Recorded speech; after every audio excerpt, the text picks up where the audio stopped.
ஆனா விஜயகாந்த் அப்படி அல்ல. ஏன்னா உயரத்தை பார்க்க தேவனை கற்ற அவன் நல்லவன். நான் விஜயகாந்த் கட்சிக்காரன் கிடையாது, அப்படி பிடிக்கும் எனக்கு. நான் சொல்றேன் கத்தி பேசுறேன் தப்பா நினைக்காதீங்க. என் கடவுளை சப்போர்ட் பண்றேன் நான். அவர் இதை பார்க்கிறார், எல்லாரும் உதவி செய்யறார். சாப்பாடு போட்டாரு. சாப்பாடு போடும்போது அவர் என்ன வந்து நல்லா ஏமாத்தி இவங்க நல்லா அப்படியே சாப்பாடு போட்டு நான் நினைக்கலங்க. அவரு உதவி செய்தார்.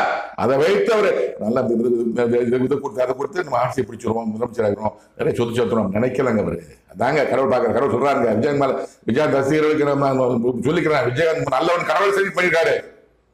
இதை நடிகை சீமா சொல்றாரு, நல்லவன நடிகை சீமனை பத்தி இப்ப சொல்லியிருக்காரு. கடவுள் சொல்லியிருக்காரு, போட்டிருக்கேன் நான் பாருங்க. நீங்க நடிகை சீமா நடிகர் நல்லவன் சொல்லியிருக்கிறாரு.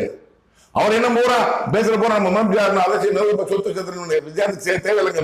சொத்தும் பணம் காசு அவருக்கு தூசி மாறுங்க. எனக்கு தெரியுங்க அவர் பத்தி. அதுதான் கடவுள் சொல்றாரு.